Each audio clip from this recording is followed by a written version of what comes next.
दोस्तों, जैसा आपको पता होगा कि जेई एंड नीट जो एग्जाम्स होते हैं वो हमारे देश के दो बड़े कॉम्पिटिटिव एग्जाम हैं। और ये एग्जाम को क्रैक करने के लिए स्टूडेंट्स लोगों का काफी साल का मेहनत रहता है। काफी लोग 11th 12th में प्रिपरेशन शुरू करते हैं। काफी लोग 1 साल का ड्रॉप 2 साल का ड्रॉप ईयर में तैयारी करते हैं। तो ऐसे रहता है उनका तैयारी अपने मंजिल तक पहुंचने के लिए। तो आज हमारे साथ ऐसे 4 स्टूडेंट्स हैं जो बहुत अच्छे तरीके से JEE exam and NEET exam को क्वालिफाई किए हैं। तो जेई के अंडर हम 2 स्टूडेंट्स का इंटरव्यू कर रहे होंगे एंड नीट के अंडर हम 2 स्टूडेंट्स का इंटरव्यू कर रहे होंगे। तो उनको मैं क्वेश्चंस पूछूंगा, जैसे कि उनका रूटीन कैसा था, क्या वो सोशल मीडिया यूज करते थे या नहीं करते थे, और उनको पेरेंट्स से डांट सुनने मिलता था या नहीं मिलता था, और जब रिजल्ट आया तब उनको कैसा फील हुआ। कुछ इस तरह के क्वेश्चंस रहेंगे। तो मुझे उम्मीद है आपको डेफिनेटली पसंद आएगा ये इंटरव्यू और आप रिलेट कर पाएंगे उनके जर्नी से। तो चलिए इंटरव्यू को शुरू करते हैं। हेलो दोस्तों, मैं आकाश दास स्वागत करता हूं आप सभी का और एक फ्रेश वीडियो में। और आज के इस वीडियो में हमारे पास दो स्पेशल गेस्ट हैं। एक का नाम है सुशोभित और दूसरे का नाम है गौरव। तो hi Sushobhit and Gaurav, welcome to this interview. Hi, sir. So let's start with your introductions. So Sushobit, would you like to introduce yourself to our audience? Yeah, sure. Hi, everyone. My name is Shushobit Chadangi. I am from Delhi. Currently, I'm studying mechanical engineering in BITS Pilani campus. Oh, that's I'm really in second year there. Okay, you're in second year of engineering and mechanical branch. That's really great. So Gaurav, can you please introduce yourself as well? Hi all, my name is Gaurav Gehlot from Delhi and I studied at iBooks Delhi and I am currently willing to pursue CSE from NSUT Delhi. Oh, that's really great aim, objective. I wish you all the very best, both of you, for your future careers. So Thank you, let's sir. start with a little bit of interaction. आज हमारे साथ है Saumya Parida and Saumya Ranjan Upadhyay. ये कुछ साल पहले NEET aspirants थे और आज बहुत अच्छे अच्छे मेडिकल कॉलेजेस में पढ़ाई कर रहे हैं। तो ये अपना एक्सपीरियंस शेयर करेंगे कि कैसे इनका जर्नी रहा, क्या स्ट्रगल्स रहे और आप सभी के लिए क्या एडवाइस रहेगा। तो hello Saumya and Saumya Ranjan, welcome to this interview. Thank you. So can you please introduce yourself to our audience? Let's start with Soumya. Myself, Soumya Parida, second year MBBS student studying in AIMS Kalyani. Okay. So what about Soumya Ranjan? So myself, Soumya Ranjan Upadhyay. I am currently in the second year in MKCG Medical College, Berhampur, Odisha. I am from Bhadrak. Okay. So my first question is, कब आपके mind में आया कि मुझे engineering के field में या फिर जेई के लिए प्रिपेयर करना चाहिए? तो गौरव, इसको आंसर करना चाहोगे? मतलब सिंस मैं क्लास 9th मुझे कंप्यूटर्स में ज्यादा इंटरेस्ट था, तो मुझे कोडिंग वगैरह में ज्यादा इंटरेस्ट था। तो उसी वक्त से मैंने पाइथन वगैरह सीखना शुरू किया। तो फिर मुझे पता लगा इसके लिए आपको जेई क्लियर करके अच्छे इंस्टीट्यूट्स में जाना पड़ेगा सीएससी को लेने के लिए, बीटेक के लिए। तो फिर मैंने सोचा कि मुझे जेई एग्जाम क्लियर करना है और सीएससी लेना है ब्रांच। ओके, तो आपको कोडिंग में इंटरेस्ट है तो सोचे कि ओके इंजीनियर बन के हम कोडिंग कर सकते हैं। बहुत अच्छी बात है। सुशोभित, आप क्या बोलना चाहोगे? जब ये 9th-10th की बात नहीं, ये थोड़ा जैसे पहले 5th-6th में क्या था, I had some interest in towards robotics. Okay. And I explored the field, like news वगैरह पढ़ता था. Then I did some courses on that. तो मुझे robotics में actually बहुत interest build हुआ. Okay. So I looked how to pursue that. तो मुझे पता चला कि इसमें मैकेनिकल, इलेक्ट्रिकल और कंप्यूटर साइंस से रोबोटिक्स को फ्यूचर में परस्यू कर सकते हैं। So I started preparing for JEE, keeping that goal in mind कि I want to pursue these branches in a good college. Okay, तो आपको बहुत पहले से ही रोबोटिक्स के बारे में और ये टेक्नोलॉजी के बारे में इंटरेस्ट है। मैं भी अपना बताना चाहूँ तो मैं जब 9th-10th में था उसी टाइम पे मुझे कंप्यूटर रिलेटेड इंटरेस्ट है। तो 11th में मैंने कंप्यूटर साइंस लिया, C++ किया, फिर जाके कंप्यूटर साइंस में मैंने इंजीनियरिंग किया। तो वही सिमिलैरिटी होता है कि कोई भी अगर जेई का प्रिपरेशन करता है तो वो कंप्यूटर, कोडिंग, ऑटोमेशन, टेक्नोलॉजी, वो सब में थोड़ा इंटरेस्टेड रहता है। मेनली मेरे दिमाग में तो ऐसा स्टार्टिंग से कुछ नहीं था। मेरे घर मतलब मेरे पेरेंट्स का बहुत इच्छा था कि हमारे घर में कोई डॉक्टर नहीं है तो डॉक्टर कोई बने। तो ऐसा उनका मतलब उनकी इच्छा से ही मैं प्रिपरेशन की, तो धीरे धीरे पैशन भी आ गया बाद में। You were in which class when everything started? like 12th. Okay, you are in 12th also. In 12th only you started your preparation. No. I started my preparation after 12th, but my parents what will I do after 12th? So they discussed, and after that Okay. मतलब ऐसे आ गया. Okay. So Soumyaranjan, what about you? आप कब सोचे कि doctor बनना आपका interest है? सर मेरा तो पहले मतलब डॉक्टर बनना ही नहीं था, मतलब ये Okay. सीन था कि मैं डॉक्टर बनना ही नहीं चाहता था पहले मैं आईआईटी का भूत सवार था मेरे सर पर। तो जब 12th था मैंने आईआईटी मतलब आईआईटी कैसे होगा, क्यों होगा, मतलब जेई मेंस जेई एडवांस कैसे क्लियर करेंगे, ये सब मैंने सोच लिया था। मतलब उसके बाद पता नहीं क्यों ऐसा लगा, क्यों नहीं आईआईटी भी नहीं, मेडिकल ही जाना है, मतलब सडनली प्लान चेंज कर दिया। और उसको इन्फ्लुएंस देते थे मेरे पापा, तो बेसिकली उनको बहुत ज्यादा इस फील्ड में इंटरेस्ट था कि तू इंजीनियरिंग में जाएगा या मेडिकल में जाएगा या तू खुद सोच। मैंने मतलब 1-2 वीक लिया और डिसाइड किया नहीं मेडिकल। उसके बाद 12th, तब तक 12th खत्म हो चुका था, इसी में मेरा 1 साल बीत गया, मैं आईआईटी का प्रिपरेशन लूं या मेडिकल का, इसीलिए मेरे 12th के बाद भी 1 ईयर वेस्ट हो गया। मतलब means a little bit depression में चला गया था। पढ़ाई चल रहा था, मतलब कंफ्यूजन में था कि मैथ्स पढ़ूं या बायोलॉजी पढ़ूं, दोनों ही अच्छे हो रहे थे, तो किसके ऊपर टाइम दूं, फोकस करूं। इसमें 1 साल बीत गया, उसके बाद नहीं मेडिकल ही जाना है। ओके, काफी इंटरेस्टिंग स्विच है, we will get into that very soon. So मैं आपसे पूछना चाहूंगा कि एक्चुअल आपने डेडिकेटेड वाला प्रिपरेशन कब शुरू किया? जैसे सौम्या ने बताया कि she started preparing after 12th, okay, तो कैसे आपने प्रिपेयर किया? आपने कोई ऑनलाइन कोचिंग लिया या फिर ऑफलाइन क्लासेस ज्वाइन किए? क्या कैसा रहा प्रिपरेशन? तो स्टार्टिंग से तो वही मतलब पहले पता नहीं था कि क्या पढ़ना है क्या नहीं पढ़ना है, तो जो पढ़ाया जाता था क्लास में उसे ही आके देख लेते थे एनसीईआरटी से। फिर भी मतलब क्वेश्चन मतलब मेन चीज है कि क्वेश्चन कितना प्रैक्टिस कर सकते हो तुम। तो थ्योरी पढ़ने से कुछ नहीं होगा, सिर्फ थ्योरी पढ़ के बैठ जाओगे तो मतलब क्लियर हो ही नहीं रहा। तो वैसे क्वेश्चन जितना एग्जाम दे सकते हो उसके बाद, तो मैं जो पढ़ाया मतलब जो क्लास में पढ़ाया जाता था उसे आके थ्योरी देख लेती थी, उसके बाद कुछ उसके रिलेटेड क्वेश्चन कर लेती थी। तो लाइक दिस मतलब मेरे कंसेप्ट धीरे धीरे क्लियर होते गया।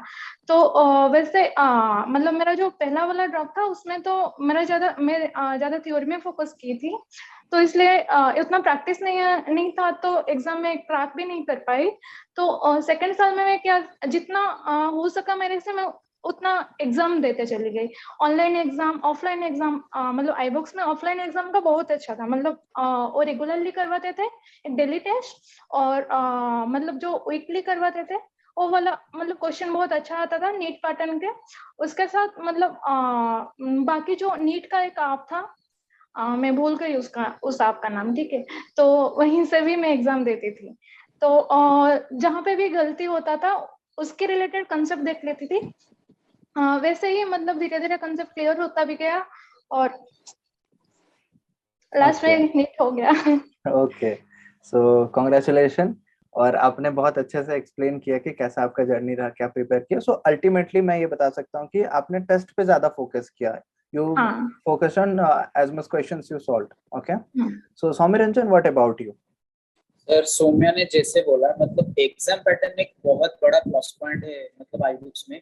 मतलब मैं थ्योरी पे ज्यादा फोकस नहीं करूंगा क्योंकि वहाँ सब चीज एग्जाम ओरिएंटेड होता है। जब आप क्वेश्चंस के अकॉर्डिंग अपने को फिट कर लेते हो ना, तो सब कुछ सही हो जाता है। मतलब हम एक टॉपिक पढ़े उसके बाद उसके क्वेश्चन करेंगे।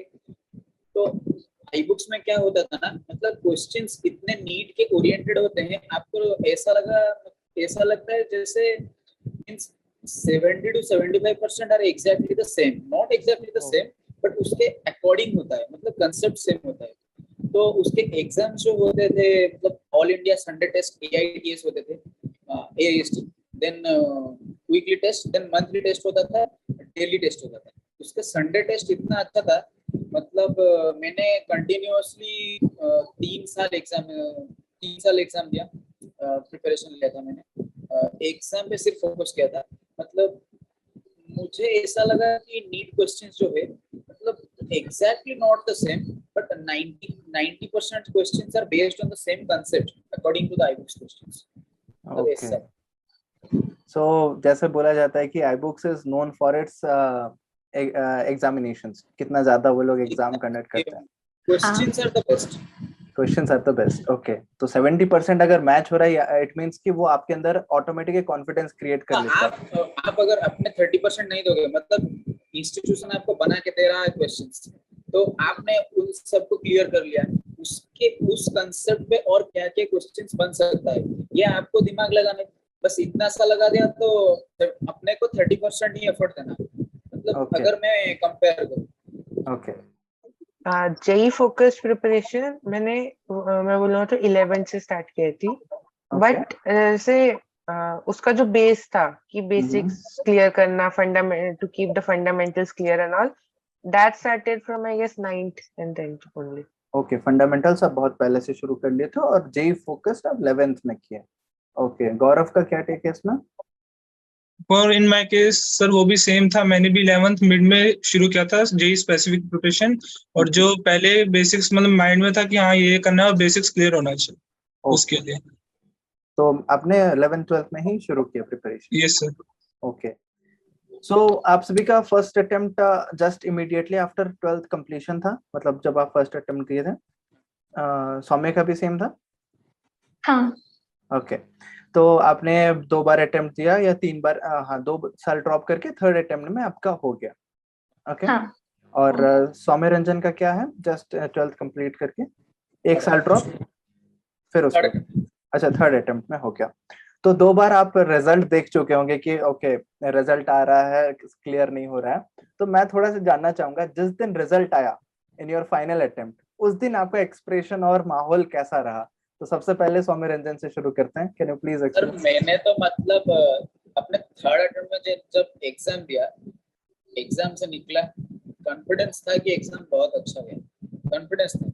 मैंने दिमाग में सोच लिया कि हाँ 650 प्लस मार्क्स आ जाएंगे आउट ऑफ 720 अच्छे से कॉलेज में। मतलब मैंने तो सोच रखा था कि बहुत बड़े एम्स में जाऊंगा वगैरह वगैरह सोच लिया था। तो उसके बाद उसी रात मैंने मार्किंग कर ली, 622 का मार्किंग भी कर लिया था, मतलब 2 बार 3 बार किया कंफर्म होने के लिए, हाँ ये है कि नहीं। तो मार्क्स जब रिजल्ट्स आए एक्जैक्टली द सेम 622 ही था। ओह वाओ, बहुत अच्छा मार्किंग था, पूरा एक्यूरेट। बस मेरा एक मतलब बस क्वेश्चन ऐसा था कि सर आईबुक्स में जैसे पढ़ाते हैं और हम जैसे पढ़ते थे, ये सौम्या भी बोलेगा, फिजिक्स में मैंने 7 क्वेश्चन सिली मिस्टेक किए थे, उसी में 35 मार्क्स डिडक्ट हुए, वो बहुत मैंने ओके, नेगेटिव मार्किंग हो गया उसमें। ओके, वही मैंने एक्सपेक्ट नहीं किया था, पता नहीं कैसे सिली मिस्टेक हो गया।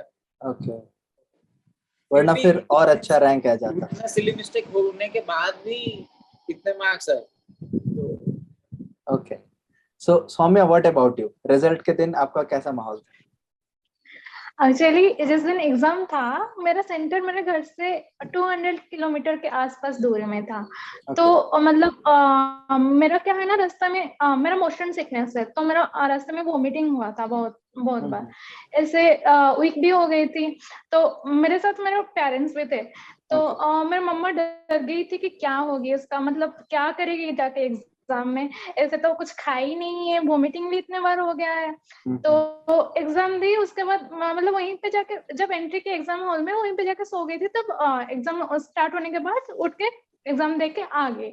मतलब मेरा कुछ भी एक्सप्रेशन नहीं था, मतलब ऐसा ठीक हुआ है कि बुरा हुआ है, क्योंकि लास्ट साल में जब पिछले बार में मैं एग्जाम दी थी तो तभी मैं खुश हो गई थी, हाँ मेरा अच्छा गया है।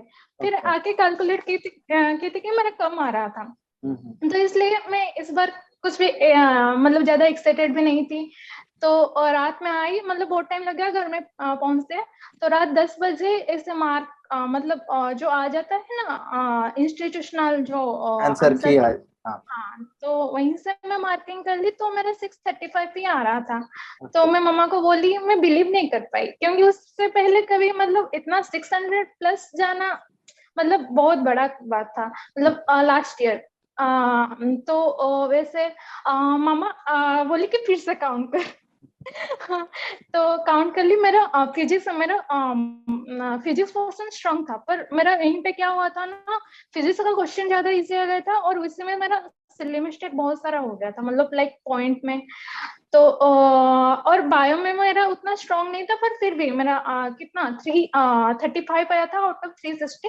तो मैं सेटिस्फाई थी। और केमिस्ट्री में मेरा बहुत अच्छा आ गया था, मतलब 3 क्वेश्चन ही गलत हुआ था, तो मेरा अराउंड 635 आ गया टोटल।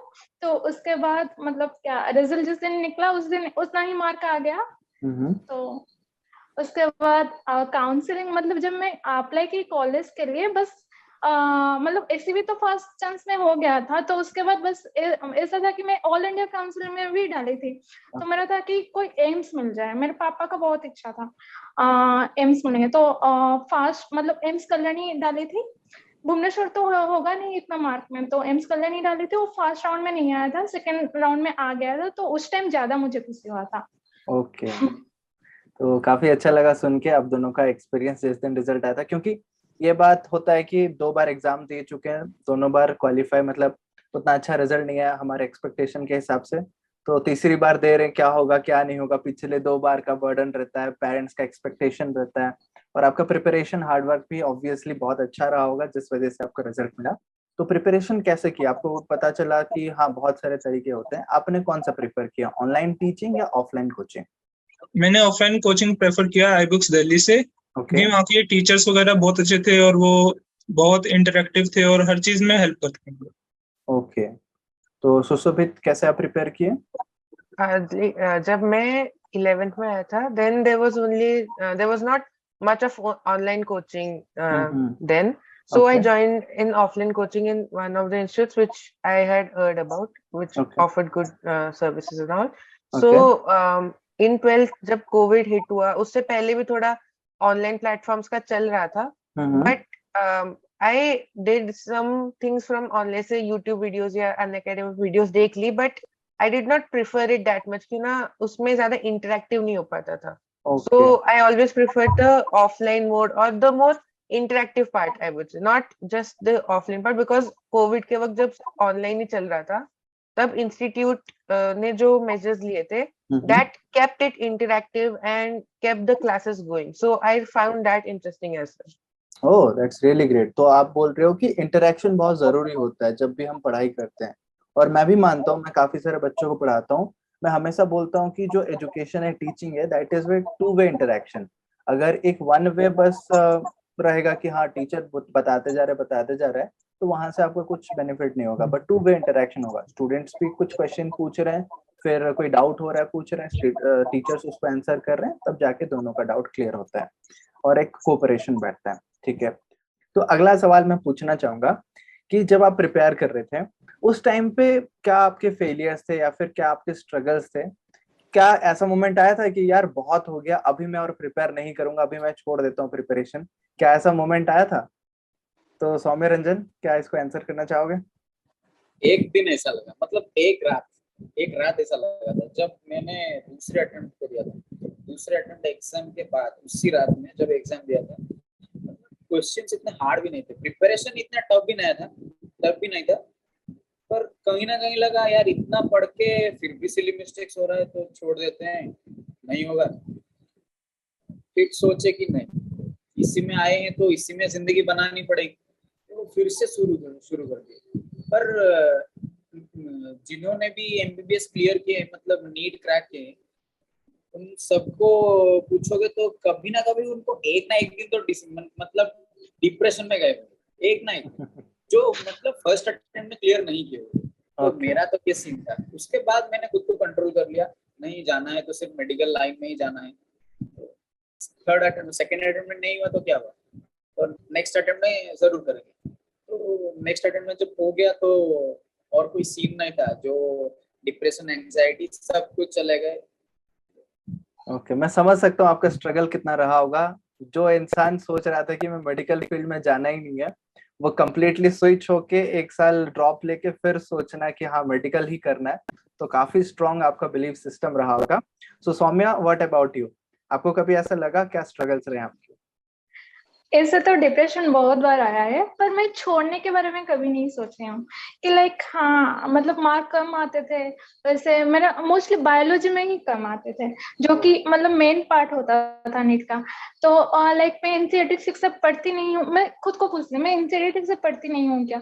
तो फिर मतलब से जो मिस्टेक हुआ उसको देखती थी, और मतलब रिलेटेड चीजें भी देखती थी। और ऐसे मतलब जो फास्ट अटेम्प्ट में मेरा क्लियर जब नहीं हुआ था तब मेरे सारे दोस्तों का हो गया था तभी। तो मतलब उस टाइम मुझे ज्यादा मतलब उस टाइम में ज्यादा डिप्रेशन में चली गई थी फर्स्ट टाइम क्लियर नहीं होने के बाद। तो लाइक उसके बाद धीरे धीरे ऐसे प्रिपरेशन हुआ और पेरेंट्स भी सपोर्टिव थे। तो ये क्वेश्चन स्पेसिफिकली गौरव के लिए है।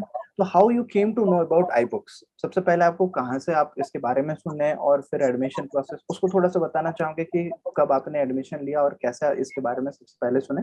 सर कि मेरे घर से बहुत पास था, और ये मैंने सुना रिलेटिव्स वगैरह में कि अच्छी कोचिंग देते हैं जेई वगैरह के लिए, और Okay. वॉकिंग डिस्टेंस पे था घर से, तो इसलिए मैंने इसको प्रेफर किया। फिर वहाँ पे सर से बात किया एंड ऑल।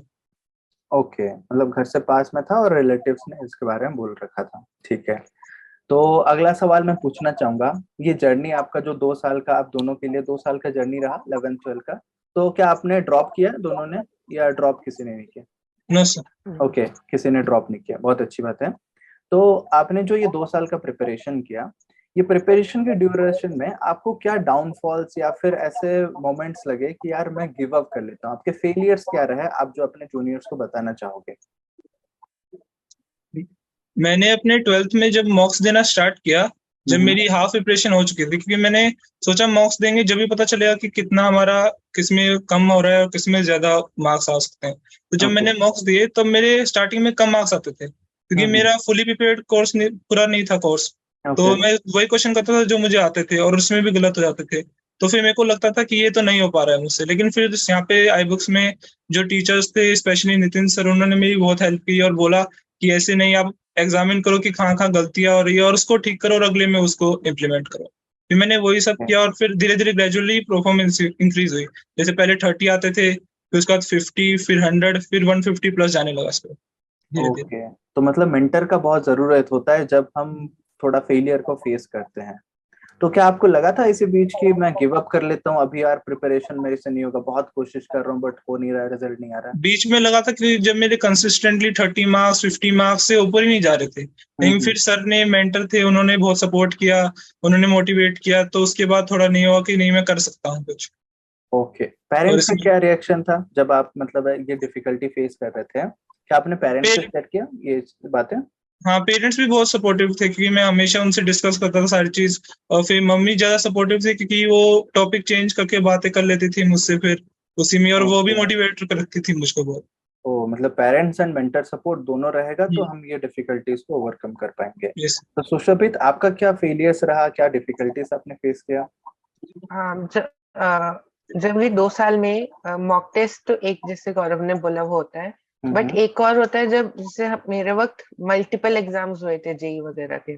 ओके। तो जब जेई मेंस देकर आकर उसका रिजल्ट देखते हैं और उसमें you don't score as you expected, then वो ओके। थोड़ा डिमोटिवेटिंग लगता है कि आपने अपना बेस्ट दिया या फिर जितना भी एफर्ट दिया, और उसमें जब आप एक्सपेक्ट करते हो कि इतना आना चाहिए, नहीं आता, यू फील डिमोटिवेटेड। तो तब I found my parents support की, वो बोलते थे कि जो भी हुआ है इस बार, जितना भी हुआ है, you have a next chance as well.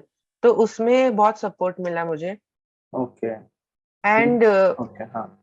Institute का तो सपोर्ट था ही, कि जैसे भी कोई भी कभी भी डाउट हो रहा, like I cleared my concepts की, बाद में एग्जाम में जो गलत हुआ, I got help from my teachers की क्या इम्प्रूव करना चाहिए and all. Okay. So that help. I would also like to add one more point here, कि जो इंटरनेट पे जो आपके साथ जो कम्युनिटी होती है, कि जो सेम एग्जाम आपके साथ दे रहा है आपकी क्लास में, या फिर आपके लेवल पे, आपके प्लेटफॉर्म पे ही है, तो उनके साथ जब आप बात करते हो, उनके एक्सपीरियंसेस आप सुनते हो, अपने एक्सपीरियंसेस शेयर करते हो, और उनका पर्सपेक्टिव भी देखते हो, देन दैट ऑल्सो हेल्प्स। क्यों ना, मैंने जब वो किया था, then I got motivated a lot, की मैंने देखा कि मेरे अराउंड जितने थे इंस्टीट्यूट में, वो तो एक बंच ऑफ पीपल ही थे, बट इंडिया में और भी इतने सारे बच्चे हैं जिनके से मेरे साथ मैं बात नहीं कर सकता था अगर इंटरनेट नहीं होता।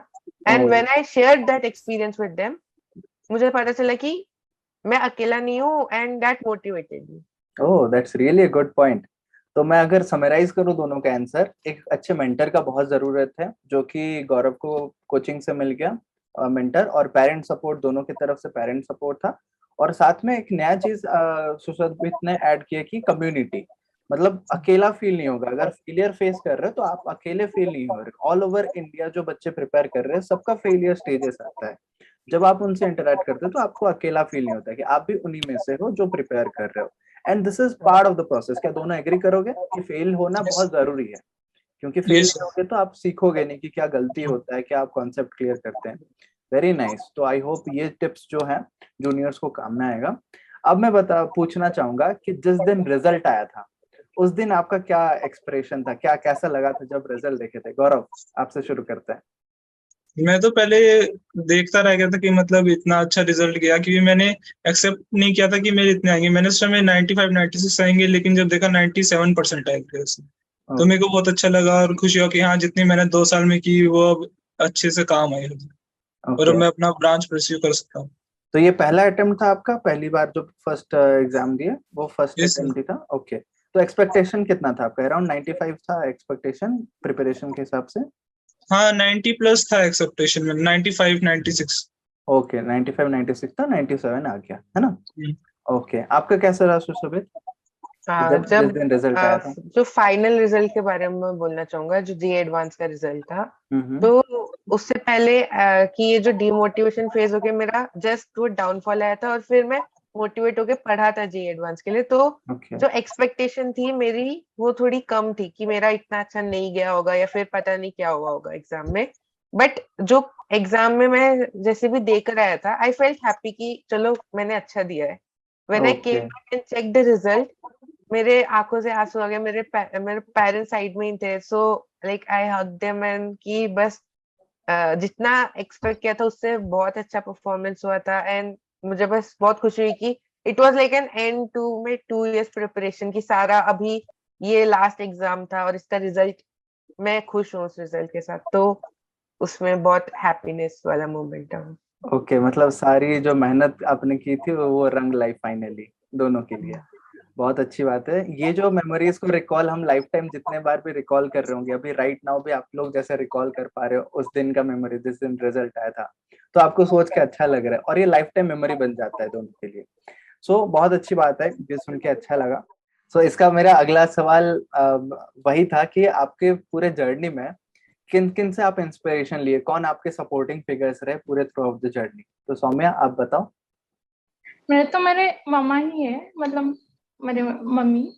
ओके, तो और बाकी मम्मा तो ही है बस। डांट सुनने को मिलता था अगर कोई मतलब नहीं, गलती मामा करते? डांटती नहीं है। मामा मतलब ऐसे समझाती थी मुझे, जब भी मैं डिप्रेस हो जाती थी, जब भी दुखी हो जाती थी ना, कोई बात नहीं, मतलब अगर तेरा मन नहीं कर रहा है अभी पढ़ने के लिए तो अभी छोड़ दे। अभी मतलब आज तुझे पढ़ने के लिए मन नहीं कर रहा है तो आज छोड़ दे, कोई मूवी देख या कुछ अलग चीज कर। उसके बाद जब मतलब रिफ्रेश हो जाए, मतलब जब तू रिफ्रेश हो जाए ना, उसके बाद पढ़ना स्टार्ट कर देना। वैसे डांटती नहीं थी, और वैसे मैं मम्मा को सारी चीज बता देती थी, जो भी मार्क आता था, जो भी मेरे लाइफ में चलता था, सारी चीज बता देती थी। तो मेरे मम्मा मेरे मतलब हमेशा सपोर्टिव रही है स्टार्टिंग से। ओके, तो जो आप कोचिंग लेते थे आई बुक्स में, वहाँ के मतलब फैकल्टीज कैसे रिएक्शन था उनका कि अगर आपके मार्क्स अच्छे नहीं आ रहे हैं, काफी ऐसा फेज रहा होगा, तो उस टाइम पे आपका फैकल्टीज का आपकी तरफ क्या रिएक्शन था? विक्रम सर ऐसे मतलब हर संडे एग्जाम होता था, उसके बाद मतलब आंसर भी निकल आता था इमिडिएटली, तो हम कैलकुलेट कर लेते थे। उसके बाद विक्रम सर हम सबको बुला के ऐसे इंडिविजुअली मार्क पूछते थे, मतलब कितना कैलकुलेट किए हो। तो जो भी जहाँ पे कम आता था डांटते थे, उसके ऊपर कैसे इम्प्रूव करना है वही बताते थे। मतलब हार्ड मतलब अच्छे अच्छे एडवाइस देते थे। Okay, means they have also been supportive throughout your journey. Yeah okay, so Saumya Ranjan, what about you? आप किससे इंस्पिरेशन लिए, मोटिवेटिंग फैक्टर? सर मेरे तो पापा से। माँ ने बोलते था जो करना है कर, मेरे को कुछ फर्क नहीं पड़ता, जो करना है कर, ओके, पर जो कर तो अच्छा कर। मगर पापा ने बहुत सपोर्ट किया था। और मेरा जो एक सीन है कि सेकेंड अटेम्प्ट में जब नहीं हुआ तो मैंने ठान लिया कि नहीं, प्राइवेटली प्रिपेयर करेंगे। मतलब एक ड्रॉप हो गया है तो मतलब घर वाले कोई भी नहीं जानते थे कि मैं प्रिपेयर कर रहा हूँ सिवाय पापा के। मतलब पापा जानते थे और माँ जानते थे और कोई भी नहीं जानता था। सब समझ रहे हैं यहाँ ये कहीं ना कहीं ग्रेजुएशन कर रहा है। एक साल मैंने रहा कटक में, घर भी नहीं गया, मतलब 9 महीने, तो उस दौरान मैं घर भी नहीं गया। जिस दिन नीट एग्जाम हुआ, मतलब कोरोना जब आ गया तो घर जाना पड़ा। तो नीट एग्जाम का रिजल्ट जब निकला तब सारे लोग को पता चला कि हाँ मैंने नीट एग्जाम दिया। वो एक प्लस पॉइंट है जो मेरे पापा ने बोला था किसी को मत बता, तू अपने पढ़ाई कर, जिस दिन रिजल्ट निकलेगा सबको पता चलेगा। तो ओके, तो मतलब ये जो बोला जाता है कि आप मेहनत अकेले करते हो बट सक्सेस वो शोर मचाता है, तो अल्टीमेटली ये रिजल्ट मैंने है। फील किया है। मतलब पापा जब बोलेंगे, मैं तो सोच रहा था कि नहीं प्रिपेयर करेंगे तो सबको पता चलेगा ना। मतलब मेरे अपने ब्लड रिलेशंस को भी नहीं पता था, मतलब मेरे पापा के भाई को किसी को भी कुछ पता नहीं। ओके, मतलब काफी डेडिकेशन के साथ आप अलग से प्रिपेयर किया बिना किसी को बताए हुए। इसके अलावा मैं पूछना चाहूंगा कि आप दोनों की हॉबीज क्या है पढ़ाई के अलावा? पढ़ाई तो काफी लोग करते हैं बट जनरली एक मिथ होता है, मैं मानता हूँ कि जो टॉपर्स होते हैं या फिर बहुत अच्छे से पढ़ाई करते हैं, दिन भर पढ़ाई लगते हैं, वो बस पढ़ाकू होते हैं और बाकी के कुछ एक्टिविटीज नहीं करते हैं। तो क्या आप लोग भी ऐसे हो या फिर आप मतलब बोलना चाहोगे कि कुछ एक्टिविटीज है, फ्री टाइम में कुछ करते हो, हॉबीज परस्यू करते हो? नहीं, नहीं हाँ, मैं अपना फुटबॉल खेलता था स्कूल लेवल पे, जोनल्स वगैरह, और फुटबॉल ही मेरा हॉबी था। उसको ही मैं रोज पार्क में खेलने वगैरह जाता, ओके। जिससे तो फिट भी अभी भी रहे। खेलते हो आप या जेई प्रिपरेशन के टाइम भी खेलते थे या आपने क्विट कर दिया? नहीं, जेई प्रिपरेशन टाइम भी मैं खेलता था, अच्छा, खेलते फुटबॉल थे। कंटिन्यू रखा मैंने, ओके, कंटिन्यू रखा। क्योंकि ठीक। वो माइंड फ्रेश भी होता है उससे, और फिर हर चीज अच्छा अच्छा तो फिट भी रहते हैं। ओके, बहुत अच्छी बात है। सुशोभित का क्या हॉबी है? ये हॉबीज मतलब सिर्फ पहले से नहीं थी, कुछ कुछ वो 2 इयर्स के दौरान भी बिल्ड हुई। ओह, मेरी कुछ कुछ हॉबीज जैसे कुकिंग में तभी डेवलप हुआ, रीडिंग में पहले से करता था, अच्छा। एनीमे वॉचिंग वगैरह तब 2 इयर्स की जर्नी के वक्त स्टार्ट हुआ। तो बहुत सारी ऐसी हॉबीज थी जिसके वक्त फ्री टाइम में आप ले सकते थे ब्रेक वगैरह। ओके, मतलब आप पढ़ाई के साथ साथ ये फ्री टाइम में आप ये परस्यू करते थे। जो शिफ्ट रहा, sudden shift after your drop year and your college life, तो वो शिफ्ट कैसा रहा उसके बारे में थोड़ा सा बताओ। सौम्य रंजन से शुरू करते हैं। College, the first day of college was incredible. Like लगा कि कैसे हाँ हेवन में आ गए। तो इससे तो बड़ा जन्नत कोई नहीं है इस दुनिया में, ऐसा फील। मतलब सौम्या को भी पूछोगे तो किसी भी मेडिकल को भी पूछोगे, वो किसी भी मेडिकल कॉलेज में, एनी गवर्नमेंट मेडिकल कॉलेज में होगा तो वो मतलब ऐसा फील आएगा। उसके बाद धीरे धीरे मतलब एक्वेंटेड हो गया तब मेडिकल कॉलेज में, नहीं यहाँ मजा भी है उसके साथ सजा भी है, बहुत पढ़ना पड़ेगा। ओके। ये दोनों मतलब एक ही रेस में जाएंगे। मतलब पढ़ाई भी चल रही थी, सब कुछ है मेडिकल कॉलेज में। Like first year is the very important. Like first year में आप कॉलेज के सबसे जूनियर होते हो, तो पढ़ाई भी होता है, सब कुछ होता है। आप सबसे जूनियर हो, आपके ऊपर कोई रेस्पॉन्सिबिलिटी नहीं है, तो कई गलती भी हो गई तो कुछ नहीं, सीनियर डांट देंगे पर कुछ नहीं होगा। मतलब सेकेंड ईयर जब आया, सेकेंड ईयर होने के बाद ये पता चला नहीं रेस्पॉन्सिबिलिटी भी कुछ है। मतलब सेकेंड ईयर से वर्ड शुरू हो जाता है। तो second year is like slight tough than first year. फिर भी सर मैं ये बोलूंगा कि मेडिकल कॉलेज में जितना भी टफ है, आपको मतलब किसी दिन नहीं लगेगा कि आप गलत लाइन में हैं। ओके, तो ये हर टाइम लगेगा कि नहीं हेवन में हुआ, ऐसा फील मतलब तो जो मेरे को स्ट्रगल था 2 साल का वो वर्थ इट लग रहा होगा अभी आपको फिलहाल। कंप्लीटली हुआ।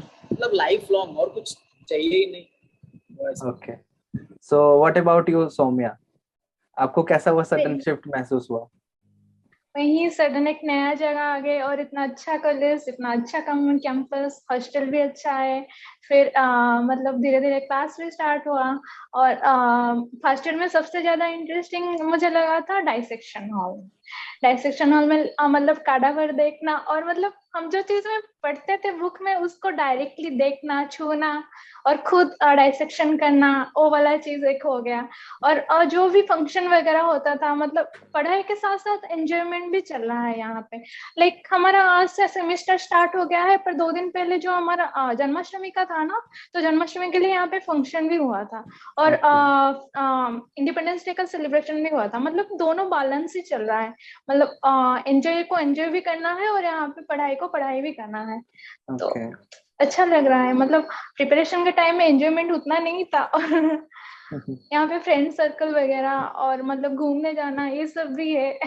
ओके, तो प्रिपरेशन के टाइम पे सोशल मीडिया यूज करते थे? हाँ, मैं करती थी। ओके, और what about you Somranjan? I didn't have any Android phone at that time. Okay, I had my account, but 2 साल तक मैंने Android phone यूज करना छोड़ दिया।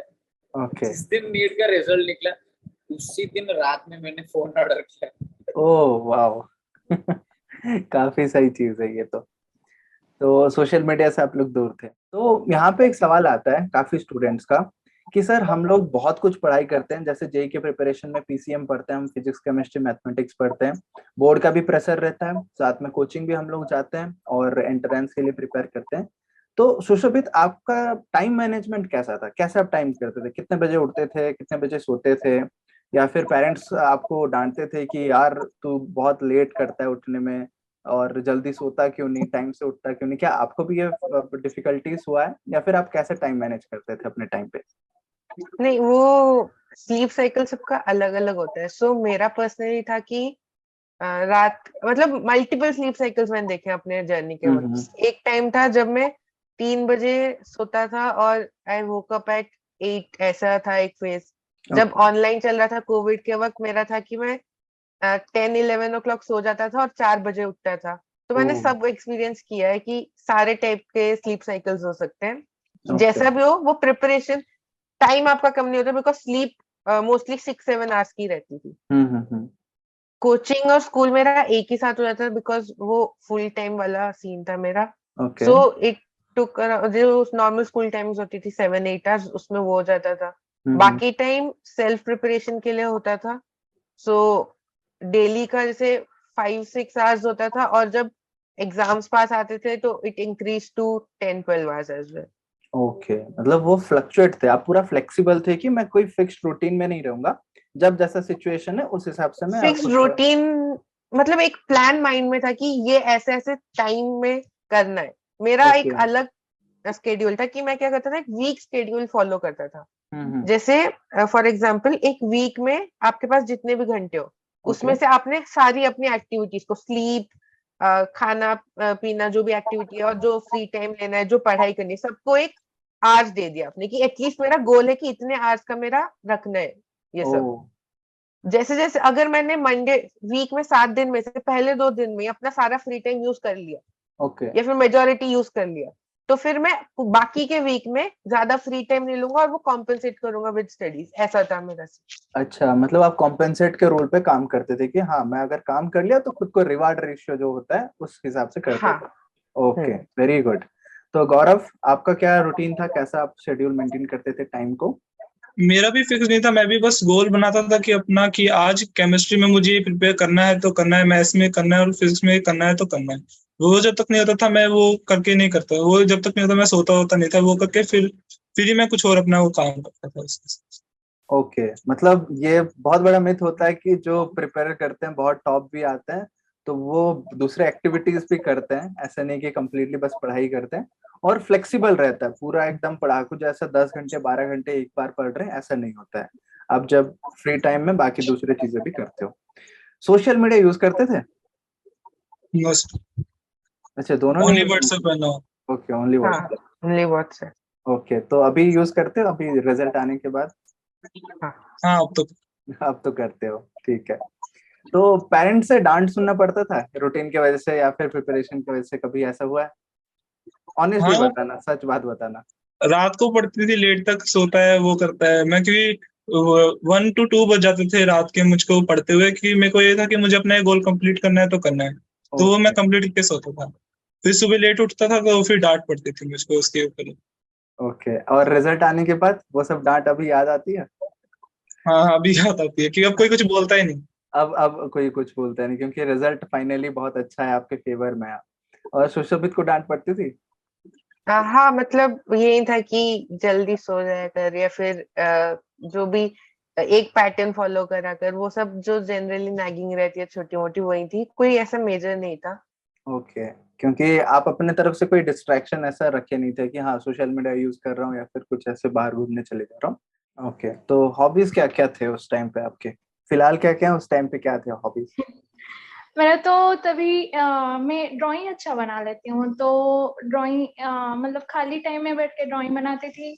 और अभी तो यहाँ पे बीच बीच में खेलने भी जाती हूँ, मतलब वहीं पे बैडमिंटन वगैरह। और वैसे स्पेसिफिक, हाँ, मेरा मूवी देखना एक हॉबी है।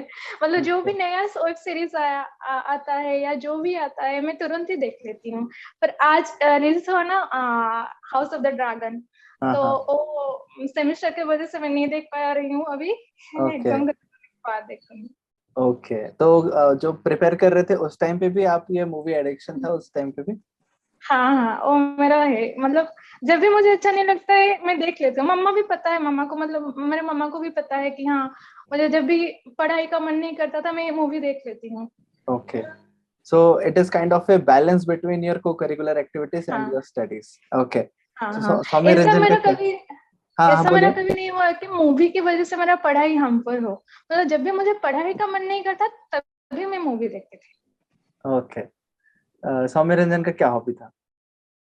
सर मेरा तो मतलब उस टाइम एंड्रॉइड फोन नहीं था, तो मेरा एक सीन था कि मतलब हर महीने 2 दिन संडे जब क्लास खत्म होता था after 5 PM 6 to 9 show theatre में चला जाता था। ओह, 6 to 9 शो, ओके। दोस्त लोग थे, तो हम 3 दोस्त थे, लड़के लोग ही थे। जो भी नया फिल्म रिलीज होगा बेसिकली हॉलीवुड ओके 6 से 9 चले जाते हैं। उसके बाद मतलब मेरा एक जो हॉबी था सिंगिंग का, स्कूलिंग के बाद 12th के बाद वो पूरा ड्रॉप हो गया प्रिपरेशन में। तो वो कॉलेज में आने के बाद फिर से रिन्यू हो गया। ओके, तो हॉबी उस टाइम पे भी कंटिन्यू होता था जब आप प्रिपेयर कर रहे थे। ओके, तो दोनों से एक कॉमन क्वेश्चन मैं पूछना चाहूंगा कि क्या कुछ डिस्ट्रैक्शन थे जब आप प्रिपेयर कर रहे थे? क्या डिस्ट्रैक्शन है इसी बीच? बताइए, सौम्य रंजन बताइए। हाँ। डिस्ट्रैक्शंस मतलब सर ज्यादा कुछ ऐसा नहीं था।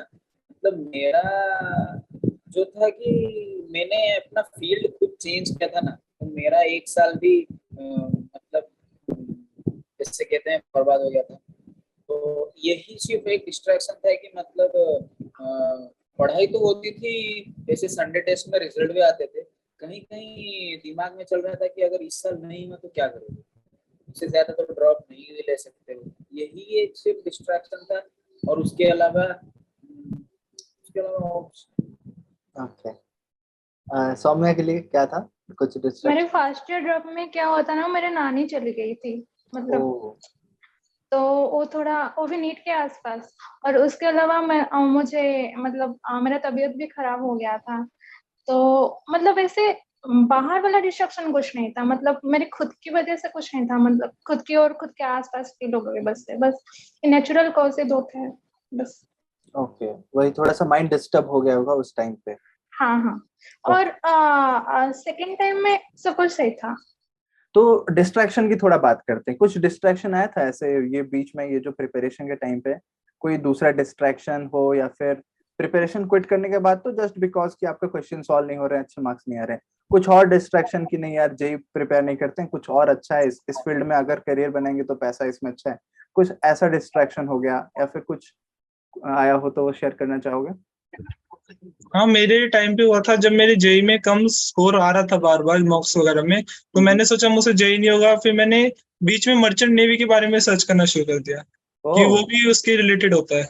ओके तो मेरे रिलेटिव्स भी बहुत सारे उस फील्ड में थे, तो मैंने उसके बारे में सर्च करना शुरू कर दिया था। उसकी वजह से मैं जेई डाउन चले जा रहा था, मैंने सोचा इजी होता है। ओके हाँ, तो उसकी वजह से मेरे को वो डिस्ट्रक्शन आया था, लेकिन फिर मैंने सोचा नहीं, मुझे अब जेई करना है क्योंकि मेरा उसमें इंटरेस्ट था, उसको मैंने ओवरकम किया फिर। ओके, मतलब मर्चेंट नेवी के बारे में थॉट आया था बीच में। हम्म। सुशोभित का कुछ आया था ऐसे ख्याल, डिस्ट्रैक्शन? मतलब वो बड़ा सिमिलर से ही था। जेई मेंस में बीटेक या बी ना करके हाँ वो हाँ, बी प्लानिंग बी आर का जो होता है, तो वो अच्छा, एक बार बी ऐसे प्लान भी थॉट है। आया था। बिकॉज क्या ओके होता है, पहले एग्जाम के बाद जो जेई मेंस का था उसमें मेरा बी प्लानिंग वाला बहुत अच्छा चला गया था। ओके जैसे एयर 8 टाइप का था वो। तो फिर ओके मुझे लगा कि बिकॉज इतना अच्छा आ गया है वो, तो फिर मे बी वो एक ऑप्शन है। बट देन आई थॉट कि वो बैकअप रखते हैं और फिर अपने गोल पे ही फोकस करते हैं। Okay, very good. मतलब आप खुद ही अपने माइंड को दोनों फिर वापस समझा दिए कि नहीं, अभी के टाइम पे करते हैं, बाद में कुछ होगा तो देखा जाएगा, थोड़ा और स्ट्रगल करते हैं। Very good. तो ये क्वेश्चन ओनली सुशोभित के लिए वैलिड होगा, मेरा जो अगला क्वेश्चन, क्योंकि you are already doing engineering और सेकंड ईयर में आ चुके हो। गौरव अभी ज्वाइन करेंगे। तो आपका इंजीनियरिंग एक्सपीरियंस कैसा रहा? सडन शिफ्ट जो हुआ स्कूल से, आप जैसे 12th कंप्लीट करके इंजीनियरिंग में गए, मैं भी इंजीनियरिंग कर चुका हूँ ऑलरेडी, 4 ईयर एक्सपीरियंस हो चुका है। तो मैं आपसे जानना चाहूंगा कि आपका शिफ्ट हुआ जो, वो कैसा लगा? कॉलेज में अभी फिलहाल कैसा लग रहा है? कॉलेज में ये एक टाइप का अलग एक्सपीरियंस हो जाता है पूरा। हम्म। जो ट्रांजिशन फेज था स्टार्टिंग में, तो वो थोड़ा सा था कि चलो घर से थोड़ा दूर जा रहे हैं, वो सब था। ज्यादा होमसिक मुझे फील नहीं हुआ, बट मैंने देखा कि अपने दोस्तों को कि हाँ थोड़ा बहुत वो सीन था कि होमसिक फील हो रहा है सबको। ओके। वो धीरे धीरे चला जाता है as you get comfortable with your background friends, hostel वगैरह के साथ, तो वो धीरे धीरे चला जाता है एंड यू ओवरकम इट। और फिर जैसे जैसे कॉलेज का सेम प्रोग्रेस होता है, बिकॉज 11th 12th में जैसा भी आपका माइंड था कि थोड़ा सा इधर क्या है कि कॉम्पिटिटिव बहुत होते हैं लोग। हम्म। जो भी तो क्या होता है, वो एक टोल ले लेता है माइंड पे। तो ओके। कॉलेज में आके इट्स लाइक थोड़ा लाइट हो जाता है सब कुछ। और सब लेते हैं कि हाँ ठीक है, अभी हमने बहुत ग्राइंड कर लिया तो थोड़ा भी रिलैक्स करते हैं। तो वो सभी के में होता है कि थोड़ा सा रिलैक्स फेज में वो चलते हैं। इट्स नॉट कि इतना तेज तेज तेज एज स्कूल या फिर एज 11th 12th, स्कूल तो नहीं 11th 12th बोलूंगा। तो वो एक अलग फेज ऑफ माइंड में चलता है, तो वो एक अच्छी फीलिंग होती है। तो ओवरऑल एक अच्छा एक्सपीरियंस बनता है कॉलेज में। ओके। तो अभी थोड़ा सा सीरियस टॉपिक पे बात करते हैं, दैट इज योर प्रिपरेशन। जब आप प्रिपरेशन कर रहे थे, आई बुक से आप कोचिंग ले रहे थे, उस टाइम पे आपका रूटीन कैसा था? लाइक रूटीन की वजह से कभी घर से डांट पड़ा है कि यार इतने लेट उठता है या फिर लेट नाइट तक पढ़ाई करता है, तो फिर टाइम क्यों मैनेज नहीं करता? तो वो टाइम मैनेजमेंट आप कैसे करते थे जब आप कोचिंग ले रहे थे आई बुक से, वो थोड़ा मैं जानना चाहूंगा। तो सौम्या से शुरू करते हैं। हाउ वाज योर टाइम तो मैनेजमेंट? मेरा मेरा एक था कि मेरा 8 घंटे का नींद पूरा कंप्लीट होना चाहिए, तो मैं ऐसे 12 के अंदर ही, मतलब 12 से पहले ही सो जाती थी। मेरा 12 के बाद कभी नहीं जाता था। तो ओके। ऐसे उठते उठते मेरा टाइम हो जाता था 7 8। और वैसे मतलब स्टार्टिंग सुबह सुबह जब भी ज्यादा मेरा थोड़ा लेट हो जाता था, तभी क्लास भी एकदम मिस ही हुए हैं। तो डांट भी पड़ा है उसकी वजह से। और क्लास आने के बाद मुझे पता नहीं, मेरे खाने के बाद, लंच करने के बाद मुझे फिर से नींद आ जाता था। मतलब उस टाइम सो जाती थी। पर लास्ट टाइम जब एग्जाम के पास मतलब आया, मुझे हैबिट करना, मतलब हमारा एग्जाम का टाइमिंग था 2 to 5। तो मुझे दिन का उस टाइम का, मतलब मुझे हैबिचुएशन होना था। मतलब नहीं तो उस टाइम में अगर नींद आएगा तो एग्जाम खराब हो जाएगा। तो जब एग्जाम को था 2 3 महीने, तो मैं स्टार्ट करती दिन में, मैं खाने के बाद नहीं सोऊंगी। तो और पढ़ाई वगैरह की बात मतलब करें तो मैं ज्यादा नहीं, इवनिंग से 4 से मतलब डिनर तक पढ़ती थी। उसके बाद डिनर के बाद थोड़ा मतलब माइंड फ्रेश करती थी, उसके बाद पढ़ती थी। और उसके बाद तो मतलब सुबह सुबह नेक्स्ट टाइम तो क्लास जाना था नेक्स्ट दिन। तो ऐसे ही मेरा चलता रहा। ओके। तो सौम्य रंजन का कैसा था टाइम मैनेजमेंट? मतलब मैं रात में ही पढ़ाई करता था। ओके। दिन भर क्लास, मतलब क्लास रहते थे 9 अप्रोक्स 10 to 12 और 10 to 1 PM तक। उसके बाद 3 to 5 रहता था। उसी बीच में मैं सोता था, दिन में सोता था। रात में मतलब रात 3 4 तक पढ़ाई, रात में ज्यादा देर तक पढ़ाई भी नहीं। मतलब रात 9 बजे अराउंड स्टार्ट होता था, रात के 3 बजे तक, मतलब 6 to 7 आवर्स उतना काफी है। सोता था मैं, बहुत सोता था, 8 to 9 आवर्स तो सोता था। क्योंकि मतलब मुझे ऐसा लगा कि मैंने एक दिन ट्राई किया कि नहीं, कम पढ़ रहा हूँ, ज्यादा पढ़ लेता हूँ आज, माइंड रिटेन नहीं कर पाया, ऐसा बहुत बार हुआ। उसके बाद देखा कि नहीं, सोना बहुत जरूरी है।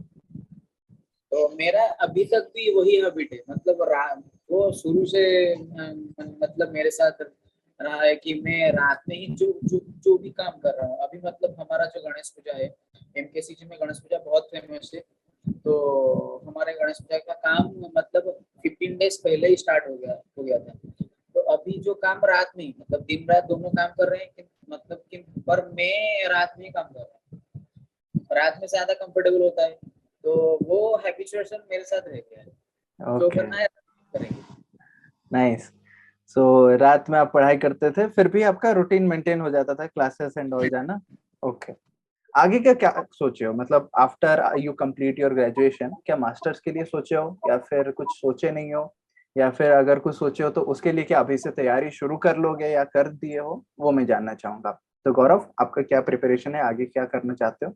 मैंने तो सोचा है कि अपना इंटर्नशिप होनी चाहिए और प्लेसमेंट लगनी चाहिए, तो उसके हिसाब से ही मैं अपनी कोडिंग स्किल्स वगैरह को इम्प्रूव कर रहा हूँ। अभी शुरू कर दिया है मैंने ऊपर, अभी जब अच्छा। जेई खत्म हुआ उसके बाद मैंने शुरू कर दिया था वो धीरे धीरे। ओके, कौन से लैंग्वेज में आप काम करते हो, अभी मैं प्रोग्रामिंग? C++ स्टार्ट किया है अभी। अच्छा, उससे पहले? उससे पहले पाइथन, जो स्कूल ओके, में सिखाते थे 11th 12th वही, और okay, MySQL। Okay. 11th 12th में आप पाइथन, माइस्क्ल सीख चुके हो। ओके, कुछ प्रोजेक्ट वगैरह किए हो ये दोनों साल में? नहीं, अभी वो कोई प्रोजेक्ट नहीं किया, बेसिक जो होता है वही क्लियर किया अभी। ओके, बेसिक्स अभी क्लियर किया, C++ में काम शुरू कर लिया। काउंसलिंग वगैरह चल रहा है तो कॉलेज आपको मिल जाएगा एडमिशन वगैरह। ओके। सुश्रोजित, मैं आपसे थोड़ा जानना चाहूंगा। जो मैंने अभी सारे ऑप्शंस खुले ही रखे हैं, कि एक प्रायोरिटी ऑर्डर है कि what I will prefer over one another, okay. But अभी ऐसा कोई क्लोज नहीं है, तो सबके लिए प्रिपरेशन एज सच स्टार्ट तो नहीं है। मतलब जैसे मास्टर्स अगर करनी है, जैसे कैट का प्रिपरेशन ऐसा नहीं किया है, बट वो एक माइंड में रखा है कि मे बी वो एक पॉसिबिलिटी है, तो nothing certain age of now. Okay, मतलब वो डाउन द लाइन पता चलेगा कि हाँ किस फील्ड में जाना है, अभी बस एक्सपीरियंस करते जा रहे हो, अपना इंजीनियरिंग हाँ, करते जा रहे हो। ओके, तो क्या लाइक आपको? जब हाँ। सीनियर से बात भी करते हैं तो वो बोलते हैं कि कुछ पहले टाइम में, like when you enter college, just explore and find what you want to do, because जो ओके। अभी का डिसीजन होगा वो एक मेजर लाइफ चॉइस होगा कि अगर मास्टर्स में MBA चले जाओगे या मास्टर्स MTech करोगे या उसमें, तो वो एक बिकॉज वो करियर शेप करेगा आपका, तो एक अच्छे से थोड़ा सोच लो कि what do you like to do best and then decide, और उस पे फिर ओके। काम करना शुरू कर देना। ओके। तो जब आप कोचिंग जाते थे उस टाइम पे काफी बार आप टेस्ट देते होंगे, रिजल्ट आता होगा और फिर आप अपने बाकी बैचमेट के साथ कंपेयर करते होंगे। तो जब स्कोर अच्छा नहीं आता था, कोई टॉप में आ रहा होगा, सेकंड में आ रहा होगा, टॉप 10 में आ रहे होंगे, आप उसमें आ नहीं पा रहे हो, तो उस टाइम पे कैसा फील होता था कि यार कंपटीशन करना है, कॉन्फिडेंस लो होते जा रहा है? So how you use to tackle those things? बताइए, सौम्या बताइए। हाँ, तो मैं कैलकुलेट करने के बाद वैसे मतलब मैं दूसरे के साथ ज्यादा कंपेयर नहीं करती थी। बस मेरे घर में वही रहते थे, मतलब तू खुद के साथ कंपेयर कर, मतलब तू 100 से कितना ला रहा है वही देख। तो मैं खुद की गलती देखती थी कि मैं किस फील्ड में, मतलब कहाँ मेरा गलती हुआ है, वो वाला जाके मैं रूम में प्रैक्टिस करती थी। मतलब वो क्वेश्चन मतलब उसी दिन का क्वेश्चन रूम में जाके और एक बार सॉल्व कर देती थी, तो वहीं से मेरा प्रैक्टिस हो जाता था, और नेक्स्ट टाइम वो दूसरे, मतलब वो वाला गलती फिर से रिपीट भी नहीं होता था। Okay. So you used to compete with yourself only, not with others. Okay. Yes. So Soumya Ranjan? Sir, मुझे तो ऐसा लगा कि जो हमारे विक्रम सर थे उनकी डांट, मतलब हर एग्जाम के बाद ये होता था कि मतलब अगर कोई, मतलब फॉर एग्जांपल सौम्या और मेरे बीच में अगर कंपेयर किया जाए, मतलब कंपेयर उनके हिसाब से मैं कर रहा हूँ, अगर उसने एक मार्क में मुझसे ज्यादा रख लिया तो डांट मुझे पड़ता था। अगर उसने, मतलब मैंने अगर 1 मार्क उससे ज्यादा रख ली उसको डांट, कभी तो मार्क्स हमारे सेम आएंगे ही नहीं, ये तो लॉजिकल बात है। तो उनका क्या सीन था कि हाँ तू कम, मतलब जो कम मार्क लाएगा उनको मैं डांटूंगा ही डांटूंगा, मतलब ओके वो चीज अभी हंसी आ रही है, पर उस समय लगा कि नहीं, सर डांट मतलब टीचर डांट रहे हैं और क्या मतलब, हाँ कम मार्क्स आ रहे हैं, मतलब अगर सौम्या के कम मार्क्स आए तो वो सोचेगा कि नहीं, अगली बार मैं तोड़ दूंगा सब कुछ, बहुत जोर शोर से पढ़ाई करूंगा। तो उसका मतलब ऐसा माइंडसेट होगा। मेरे भी अगर कम मार्क्स आए तो सर जब डांट देते थे, माइंड में कुछ ऐसा चलता था कि यार टीचर ने डांटा तो मतलब हमने ही कुछ गलतियां हुई होगी, हमने पढ़ाई की नहीं होगी, और या फिर एग्जाम में सिली मिस्टेक्स की होंगी। तो मतलब एक के बाद एक डांट पड़ने के बाद ऐसा लगा कि वो एक पॉजिटिव स्टिमुलेशन था हमारे ओके लिए, जो मतलब घर से दूर रह के भी कोई था, मतलब हमारे साथ नहीं था, मतलब थोड़ी ना हमारे हॉस्टल में थे वो, बस 3-4 घंटे के लिए क्लासरूम में ही थे, फिर भी 10 to 15 मिनट से बात हो सकती थी, क्योंकि हम क्लास जाते थे, क्लास करने के बाद उनसे 5-10 मिनट बातें, और उसी 5-10 मिनट में 2-3 मिनट का गाली, तो फिर रिटर्न। तो उसी 2-3 मिनट का गाली मतलब इफेक्टिव लगता था। हाँ सर टीचर ने डांटा है तो मतलब पढ़ाई करनी होगी, तो हर समय वो गाइड बहुत करते थे, ये प्लस पॉइंट है। ओके। तो अगर ओवरऑल हम समराइज करेंगे चीजों को, तो आई बुक्स का दो चीज बहुत अच्छा लगता है स्टूडेंट्स को। First thing is test series, ज्यादा से ज्यादा टेस्ट करना, and second thing is about mentorship, ताकि एक घर से दूर, आपने जो वो वर्ड यूज किया मुझे काफी अच्छा लगा, घर से दूर कोई अपनापन, मतलब ये फैकल्टीज में वो देखने को मिलता था कि हाँ घर से दूर हैं फिर भी आप महसूस करते थे कि कोई है जो आपको डांट के जरिए से भी सही, वो आपको सही डायरेक्शन दे रहा है। उस टाइम पे कंपटीशन का माइंडसेट आपके माइंड में क्या था? और कोचिंग अगर नहीं लेते, काफी आपके भी फ्रेंड्स रहे होंगे जो कोचिंग नहीं लिए, तो आपके और उनमें क्या आपको डिफरेंस लगा कि हाँ वो बिना कोचिंग का है और मैं कोचिंग का हूँ, तो मुझे ये एक्स्ट्रा बेनिफिट्स मिल रहे हैं, तो उसमें आप कहाँ देखते हो खुद को? गौरव, इसको आंसर करोगे? कोचिंग में मुझे ये बेनिफिट लगा, एक ही बेनिफिट, कि आपको एक मेंटर मिल जाता है जो आपको हर चीज में सपोर्ट करता है, चाहे मोटिवेट करना है या एकेडमिकली सपोर्ट करना है। और वो ओके मैं टेस्ट ये नहीं कि टॉप आने के लिए देता था, मैं बस अपना टेस्ट ऐसे देता था कि मैं अपने आप को इम्प्रूव कर सकूं, अपनी गलती को देखूं और उसको आगे वाले में वो ना करूं गलती। तो ओके इसलिए मैं बस टेस्ट के वो करता था, टॉप वो पाने के लिए नहीं। ओके। तो कंपटीशन का स्ट्रेटेजी कैसा था आपका, मतलब माइंडसेट कैसा था कि हाँ कॉम्पीट कर रहे हैं, क्योंकि ऑब्वियसली वहां पे भी रैंकिंग होता होगा, आपको फर्स्ट रैंक आ रहे हो, सेकंड आ रहे हो, या फिर काफी बार नीचे भी रैंक आ रही है। और काफी ऐसे भी बच्चे होते हैं जो तो 8th 9th 10th से फाउंडेशन क्लासेस भी लेके आते हैं और फिर 11th 12th में फिर डेडिकेटेड कोचिंग करते हैं, तो उनके साथ कॉम्पीट करना एक डिफिकल्ट टास्क बन जाता है। तो वहां पे कैसे था आपका टेक? वहां पे मैं अपने ऊपर ही फोकस करता था, मतलब मैं कितना कर सकता हूँ उसके हिसाब से मैं प्रैक्टिस करके जाता था, और उसने में ही मैं सेकंड थर्ड यही सब आया था और बच्चों की कंपेयर। ओके, तो सुशोभित का क्या था? मेरा था कि एक compete with myself का था, बट बात है कि compete with myself से ज्यादा जो फर्स्ट आने की रेस थी उसमें आई वाज मोर फोकस्ड कि टॉप पे एक बार नाम आ गया तो फिर उसको you have to chase it again, कि वो मजा आता है कि अब मेरा नाम आ गया तो I you have can't to maintain let that. Myself dethrone. Yes, yes. तो वो जो एक रश था कि अभी जो दूसरे नंबर पे मे बी वो नेक्स्ट टाइम मुझसे ज्यादा कर लेगा, सो ओके उसके लिए वो एक तरीका था जिससे मेरा सेल्फ इम्प्रूवमेंट हो गया, कि उसको चेज करने के चक्कर मैं किसी को चेज नहीं करता, मैं फर्स्ट पोजीशन को चेज कर रहा था, ओके तो उस चक्कर में it became a good habit of. Okay. तो दोनों का समरी अगर निकाले, मुझे बहुत अच्छा लगा ये पॉइंट दोनों का, कि आप दूसरों से कॉम्पीट करने से अच्छा खुद से कॉम्पीट करो, क्योंकि आप खुद को जितना इंप्रूव करोगे, आप पिछले वाले अपने सेल्फ से एक बेटर सेल्फ बनाओगे और ज्यादा प्रिपेयर करोगे, तो वो आपके लिए रिजल्ट ज्यादा आएगा। आप दूसरों से कम्पीट करके तो आप अपना कॉम्पिटेंसी चेक नहीं कर सकते कि यार उसका सराउंडिंग अलग है, उसका अपब्रिंगिंग अलग है, उसका प्रिपरेशन स्ट्रेटेजी अलग हो सकता है, तो उसके साथ कंपेयर करके कम्पीट करके आपको कुछ नहीं मिलने वाला। आप खुद के साथ अगर कम्पीट करोगे और खुद के रिजल्ट के साथ आप कंपेयर करोगे और खुद को इम्प्रूव करते जाओगे, अपने प्रीवियस सेल्फ से प्रेजेंट सेल्फ पे इम्प्रूव करोगे, तो फ्यूचर में आपको अच्छा रिजल्ट मिलते जाएगा।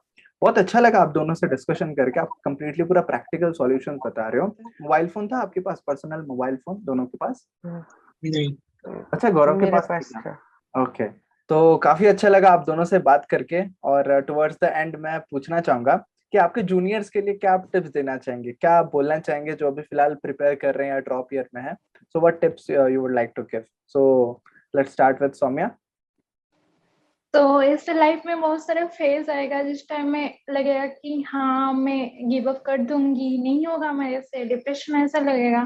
तो उस टाइम बस उस टाइम को मतलब उस टाइम में जस्ट लेट दैट टाइम पास।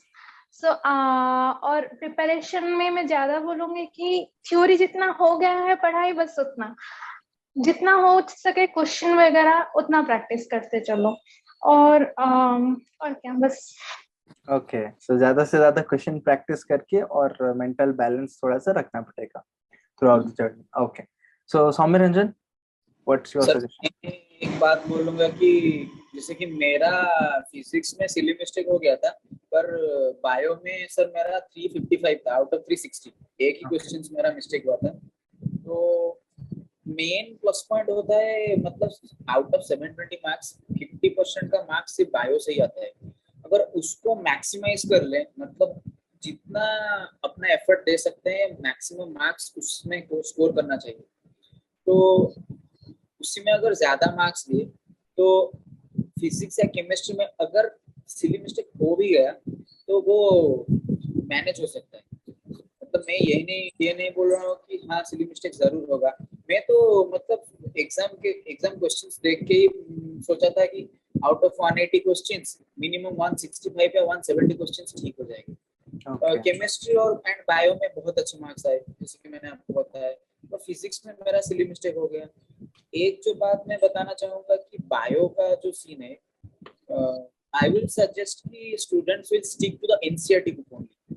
मतलब each word is very important, each line is very important, उसको समझना चाहिए। मुझे तो लगा कि 90 क्वेश्चंस में तो 90 तो आए थे एनसीईआरटी से, मतलब डायरेक्ट क्वेश्चंस नहीं। अगर आपको डेप्थ में समझ में आ जाए, अगर आपको उसको एक बार पढ़ोगे, रीड आउट मारोगे, एक बार रीड आउट करने के बाद दूसरी बार पढ़ोगे तो उस आपने जो चीज छूट दिया है, मतलब छूट गया है, तो आपको पता चल जाएगा हाँ मैंने ये चीज पीछे छोड़ दिया था। तो 2 बार 3 बार 4 बार जब आप पढ़ाई करोगे उसके बाद आपको मतलब आपके दिमाग में एक स्क्रीन फिट हो जाएगा, जैसे हाँ ये मैंने पढ़ा है और ये छूट गया है। तो ईच एंड वर्ड मतलब सर समझना बहुत इम्पोर्टेंट है इसमें। मैं यही बोलूंगा कि एनसीईआरटी को सिर्फ स्टिक करते रहें एंड फिजिक्स एंड केमिस्ट्री के जितने क्वेश्चंस करेंगे ज्यादा बेटर। ओके, तो आपका भी यही इंटेक रहेगा कि ज्यादा से ज्यादा क्वेश्चंस करना एंड एनसीईआरटी को पढ़ना। ठीक है, तो दोनों के लिए इंस्पिरेशन कौन कौन रहे? सो शोभित, आपके लिए इंस्पिरेशन कौन रहे थ्रू आउट द जर्नी, या फिर किसको देख के आपने प्रिपरेशन शुरू किया हो? मेरे फादर को ही, लाइक वो भी इंजीनियर थे और वो उन्होंने जैसे उन्होंने वो डिस्क्राइब किया था उनकी जर्नी को, दैट मोटिवेटेड मी कि हाँ ये तो अच्छी लग रही है, and then it spiked my interest towards that region as well. Okay, आपके फादर इंस्पिरेशन रहे throughout the journey. Gaurav के लिए कौन इंस्पिरेशन रहे? मेरी फैमिली से में तो ऐसा कोई नहीं था क्योंकि किसी ने पहले परस्यू नहीं करी थी इंजीनियरिंग। मैं खुद से इंटरनेट वगैरह से और स्कूल में जो सर हमारे कोडिंग पढ़ाते थे उनको पूछ से उनसे कोडिंग सीख तो उसमें हुआ मेरा इंटरेस्ट कोडिंग वगैरह में। तो इसलिए मैंने फिर बाद में इंटरनेट पे सर्च किया, फिर मुझे पता चला, तो उसके हिसाब से मैंने अपनी प्रिपरेशन की। ओके, तो लाइफ में मतलब इंस्पिरेशन किससे मिलता है, मोटिवेशन किससे मिलता है? कोई पर्सनालिटी हो, कोई आपका ऑनलाइन देखते हो, किसको फॉलो करते हो? नहीं, ऐसा तो सच कोई नहीं था। अच्छा, मतलब आपकी फैमिली है, आपके सपोर्ट सिस्टम रहे, आप खुद अपने से ही सोचते रहे कि ओके मुझे तो कुछ करना है, अलग करना है। Very good. So thank you so much for joining us today. बहुत अच्छा लगा आप दोनों से बात करके। तो टुवर्ड्स द एंड मेरा ये कॉमन क्वेश्चन रहता है कि आप अपने जूनियर्स को क्या टिप देना चाहोगे, आप अपने एक्सपीरियंस से क्या बताना चाहोगे ताकि वो अपना प्रिपरेशन बहुत अच्छे से करें और एक अच्छा रिजल्ट आए? सो गौरव, आप क्या बोलना चाहोगे? मैं तो यही बोलूंगा कि मतलब अपने ऊपर फोकस करो, अपने आप को इम्प्रूव करते रहो और वही चीज करो जिसमें इंटरेस्ट है। क्योंकि जिस चीज में इंटरेस्ट नहीं होगा उसको ऐसे बस करते जाना, ग्राइंड करते जाना, उसमें कोई फायदा नहीं मिलेगा। आगे जाके यही रियलाइज होगा कि मैंने क्यों किया, मुझे इसमें इंटरेस्ट ही नहीं। जब आप कॉलेज वगैरह में जब हाँ वो अचीव करोगे उसके बाद भी आपको रिग्रेट हो सकता है। ओके, तो जिस फील्ड में इंटरेस्ट हो उसी फील्ड में जाना चाहिए। और इंटरेस्ट कैसे पता चलेगा अगर कोई पूछे तो? What is your interest? Interest तो मतलब आपको जो चीज, आप सारी चीज ट्राई करो, जिस चीज में आपको अच्छा लग रहा है, हाँ ये मुझे मजा आ रहा है करने में, वही चीज आपका इंटरेस्ट होगा, वही आप करो। Okay, very good answer. तो सुशोभित, आपका क्या टेक रहेगा? क्या आप एडवाइस देना चाहोगे अपने जूनियर्स को? एक तो जैसे गौरव ने बोला कि इंटरेस्ट के ऊपर बिल्ड करो, बट इंटरेस्ट जब के ऊपर बिल्ड करने के बाद जब आप स्टार्ट कर लो, अगर आप कुछ स्टार्ट कर रहे हो तो फर्स्ट उस पे आपका 100% एफर्ट दो। मतलब जैसी भी जर्नी हो, जो भी हो, अगर आपने अपने सर्कमस्टेंसेस में you gave your 100%, then in the future you won't have this regret कि maybe I could have tried better. वो एक पॉइंट है। और जब भी आप डाउन फील करो तो फिर ऐसे, मतलब जैसे मैंने पहले जो पॉइंट बोला था वो इंटरनेट वाला पॉइंट, आपको वो इंटरनेट वाले पॉइंट में भी देख के करना पड़ेगा, बिकॉज बहुत सारी ऐसी वेबसाइट्स हैं जहाँ पे सुपरफिशियल लोग होते हैं कि वो सिर्फ अच्छे अच्छे वाली चीज दिखाते हैं कि मेरे अच्छे मार्क्स आ गए, अच्छे मार्क्स आ गए। कोई अगर आपको ऐसी जगह पे नहीं मिलता कि जिधर बुरी चीजें भी लिखी है, then don't think about that, because वो एक सिलेक्टिव चीज होती है। वो सिलेक्टिव चीज को देख के आप सोचो कि यही पूरी दुनिया है, तो आप खुद को और डिमोटिवेट करेंगे। ओके, तो काफी अच्छा रहा आप दोनों का एडवाइस। सो एक का एडवाइस है कि जिस फील्ड में आपका इंटरेस्ट हो वो आप पहले पता करो और उसी फील्ड में आगे जाओ। एंड सुशोभित का ये टेक रहा कि आप कंटिन्यूस काम करते जाओ और फेलियर्स को ना देख के ज्यादा सक्सेस के बारे में सोचो। फेलियर्स आएंगे, ये पार्ट ऑफ द जर्नी है, और फिर आपको करते रहना है। जैसे आप करते जाओगे खुद को इम्प्रूव करते जाओगे। So thank you so much for joining us today. I wish you good luck for your future, and I hope कि आने वाले दिनों में हम आप दोनों को अच्छे इंजीनियर के तौर पे देख पाएंगे, और आप अपने देश को, हमारा इंडिया को, भारत को आप प्राउड फील करवाओगे नेशनल लेवल पे, इंटरनेशनल लेवल पे। So I wish you all the very best. So thank thank you you sir. Thank you thank so you much. Very much. So once again thank you so much for joining.